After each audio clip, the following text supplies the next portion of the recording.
और ऐसी बहुत सारी चीज़ें हैं छोटी छोटी। हर व्यक्ति यदि आदत में सुधारे तो अरबों आदमी यदि इसको करेगा तो अरबों जो बाहर चीज़ें जाती हैं उसको हम रीयूज में बदल सकते हैं, दोबारा उपयोग में बदल सकते हैं। तो बहुत सारी समस्याओं का समाधान हो सकता है। आप सभी परम विद्वान लोग हैं, समझदार लोग हैं, पर फिर भी कुछ चीज़ें आज दिलाने की ज़रूरत होती है। जामवंत जी क्या कर रहे थे? हनुमान जी के अंदर सब कुछ शक्तियाँ थी, सब कुछ ज्ञान था, सब कुछ कर सकते थे, लेकिन स्मरण कराने की ज़रूरत थी।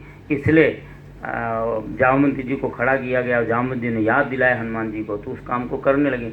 हम लोग सब जानते हैं, जीवन शैली में हमारे हम रोज़ पढ़ते ओम देव शांतिरंतरिक्षगम शांति, पृथ्वी शांतिरापः शांति रोषधया शांति।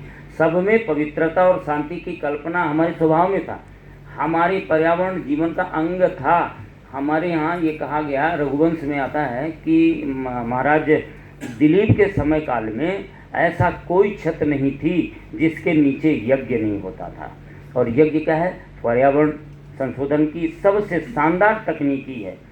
इसमें कई लोग आधुनिक रसायन शास्त्री जो आधे कचड़े हैं वो कहते हैं साहब इसमें तो कोयला निकलता है, कार्बन निकलता है, नुकसान हो जाता है।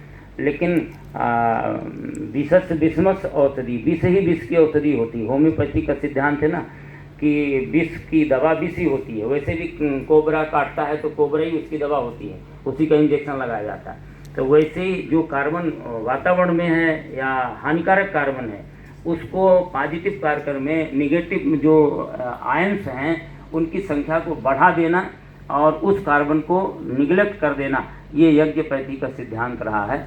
जहाँ नित्य यज्ञ होते रहे तो उसमें बहुत सारा पर्यावरण संबंधी मानसिक संशोधन की प्रक्रियाएं अपने आप चलती रहती थी। पर अब वो चीज़ें धीरे धीरे आधुनिकता के युग में बदलती गई हैं, जिसके कारण से समस्याएं यही हैं। तो एक बार फिर हम लोगों को उधर चिंतन करने की ज़रूरत है।